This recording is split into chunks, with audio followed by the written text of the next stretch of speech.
Assalamualaikum warahmatullahi wabarakatuh. Bismillah walhamdulillah wassalatu wassalamu ala rasulillah wa ba'da. Teman-teman, akhir-akhir ini memang viral dengan istilah pondok feudalisme. Ya saya sendiri memang sangat menurutku harus mengkoreksi juga sih.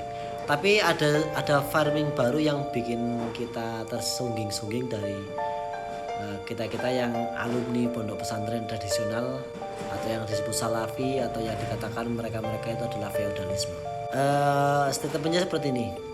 Beda pondok, beda ajaran, salah pilih pondok, malah main raja-rajaan. Oke. Aku tersinggung karena gimana ya? Ini soal takdir menurutku, Bro. Kok takdir ya? Iya. Jadi kamu bisa bilang kayak gitu karena lu tuh mondoknya di modern, Bro. Dimana pondok modern sendiri itu memang SPP-nya mahal. Terus lu aja gimana ya, maksudnya nggak lu ya, Anda saja itu nyuci bajunya di laundry, Bro. Jadi startnya tuh beda dengan pondok tradisional gitu. Dari awalnya udah beda.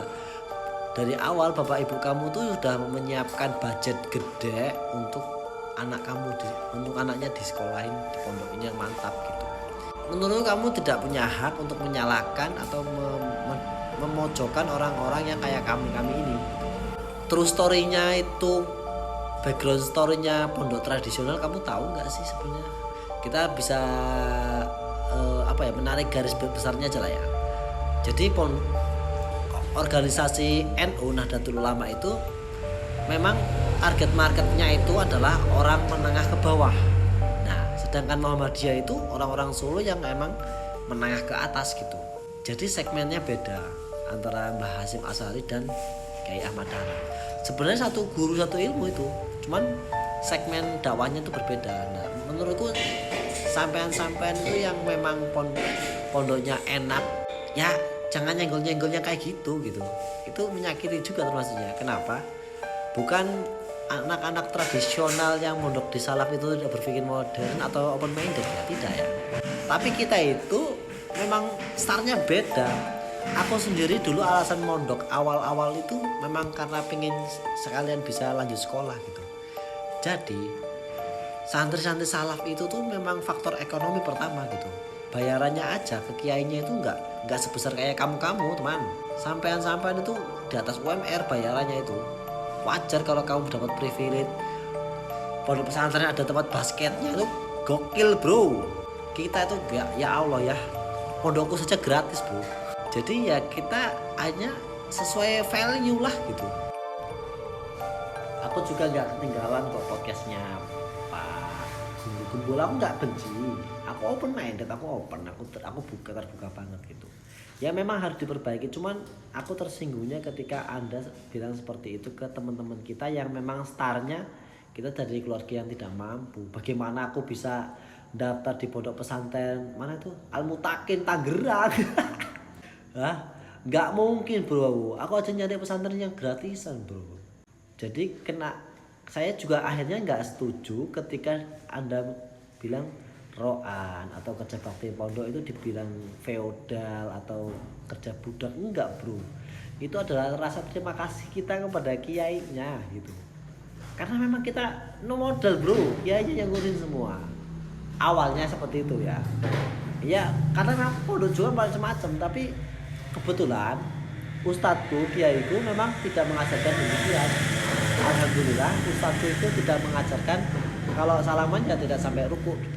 Kalau salaman ke kiai yang lain ya tangannya ditarik, bukan badan kita yang nunggu. Itu yang diajarkan oleh ustadzku. Alhamdulillah juga ustadzku tidak mengajarkan jin-jinan atau pelet-peletan atau apalah itu atau peleter itu, enggak.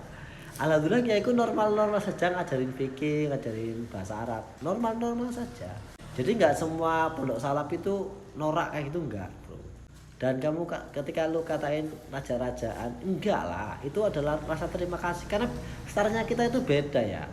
Kamu dibayarin orang tua, Bro, dengan kita tuh gratis. Aku aja nggak berani loh minta duit kiriman karena memang dulu itu mondok itu atas inisiatifku ya, bukan orang tuaku. Jadi aku ya nggak berani minta duit gitu. Dikirim ya syukur, nggak dikirim ya puasa gitu. Jadi maksudku ya kita startnya beda, Bro. Nah yang aneh itu ketika pondoknya mahal, bayarannya mahal, tapi standarnya seperti kita, yaitu memang harus didebat, itu harus demo. Kita tuh ya Allah, sebulan paling nggak bayar listrik bro, makan kita ikut kiai gitu. Ya wajar kita akhirnya memberikan rasa terima kasih kita dengan takdim, dengan kerja kerja di pondok, dengan roan, dengan masak, kadang macul, kadang yo nguras kolam, ya ya itu wajar karena memang kita gratis di situ bro. Kalau berbayar diperlakukan seperti itu, berbayarnya berapa sih? Kan beda dengan tempat-tempatnya modern itu, yang pondok pesantren modern beda bayarannya. Kalau di pondok tradisional itu ya cukup untuk yang penting, kadang buat makannya nggak cukup ya, paling listrik ya membantu aja. Jadi wajar kalau kita tuh dikal mayit di depan guru, ya seperti karyawan dengan bosnya, wajar kan, manut di kongkon apa aja ya kayak gitu bro. Karena kita yang ngasih makan itu ya kiainya. Nah kalau teman-teman kayak Lulu itu yang lulusan pondoknya memang pondok modern dan bayarannya mahal, dan emang orang tua kamu tuh niat gitu, artinya enggak niat aja, emang berkecukupan, ya wajar.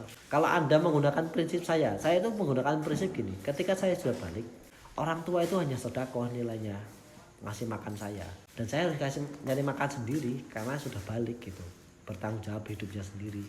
Bisa nggak Lulu semuanya pakai prinsip itu di pondok pesantren? Nggak bisa, karena di pesantren sendiri emang nggak susah cari duit, nggak bisa bro, nggak bisa tuh, nggak bisa. Dulu paling mempeng itu SMK tuh saya tuh apa ya, hari Minggu itu nuturin bekas-bekas jajan anak-anak itu atau sampah plastik kap-kapnya saya jual. Itu yang pernah saya lakuin di pondok. Jadi di pondok itu pure memang kita nggak bisa cari duit untuk menafkahi diri sendiri, ya pada akhirnya kita ikut orang lain atau disebut orang dalam gitu kan. Kira-kira seperti itu gambarannya di pondok pesantren. Kenapa sih kok bisa disebut feodal gitu? Ya karena memang kita itu makan ikut kiai gitu loh. Kalau teman-teman kayak yang modern kan wajar orang tuanya bertanggung jawab ya. Jadi jangan sombong. Jadi kamu tuh nggak punya hak sombong gitu, membawahkan santri-santri tradisional yang cium tangan kiainya sampai nunduk-nunduk, ya karena memang kita dihidup dari mereka gitu. Walau memang ada kiai-kiai yang menyimpang atau kiai yang unik, dengan main kita punya data bikin proposal, ada memang yang seperti itu kiainya. Tapi dibalik itu historisnya itu adalah kita tuh nggak punya duit, keluarga orang nggak mampu, yang mengharuskan kita ingin berpendidikan ya seadanya, adanya di pondok yang gratis ya sudah lah. Kok pondok gratis kok berharap pengen mangannya 4 sehat 5 sempurna, haknya terpenuhi, ya susah bro. Kita sudah makan saja dan pondok gratis sudah alhamdulillah bro. Kira-kira kayak gitu. Ilmu hikmat artinya ilmu dipercepat dewasanya bro. Jadi kalau kita sudah dijamin kok balik tempur, kita lulusan pondok pesantren modern dan tradisional, pondok pesantren tradisional ditanam di mana saja tumbuh bro, saya percaya. Hari ini saya ya profesinya udah bukan kiai atau ustadz ya, sekarang di bakul bakso ya, ditanam di mana saja tumbuh. Jadi petani bisa bro, jadi garap sawah bisa, kebun bisa, bakul bakso oke, ayo. Jadi programmer mangkat bro, jadi public speaking ayo, nemu ceramah pinter nyong. Kira-kira kayak gitu ya. Jadi menurutku buat teman-teman yang mondok modern, antum nggak berhak lah menghakimi teman-teman yang di tradisional kok feodal atau raja-rajaan, nggak berhak. Kalau kira-kira seperti itu, tidak semua pondok pesantren memang seperti itu yang digambarkan, dan tidak semua farming itu benar, dan memang farming itu ada. Ya buat teman-teman yang pengen jadi pengurus pondok pesantren atau ya bakal mendirikan pesantren lembaga pendidikan, setidaknya punya banyak duit dulu ya, biar santri kamu walaupun gratis tapi makan layak, mendapatkan pendidikan yang layak. Kira-kira buat teman-teman yang sedang berjuang di mode itu, semangat gitu aja. Nah, kita berjuang sesuai dengan profesi masing-masing. Karena aku bakul bakso, ya aku berjuang bagaimana caranya customerku puas kenyang dengan bakso nekatku. Gitu ya. Terima kasih. Wassalamualaikum warahmatullahi wabarakatuh.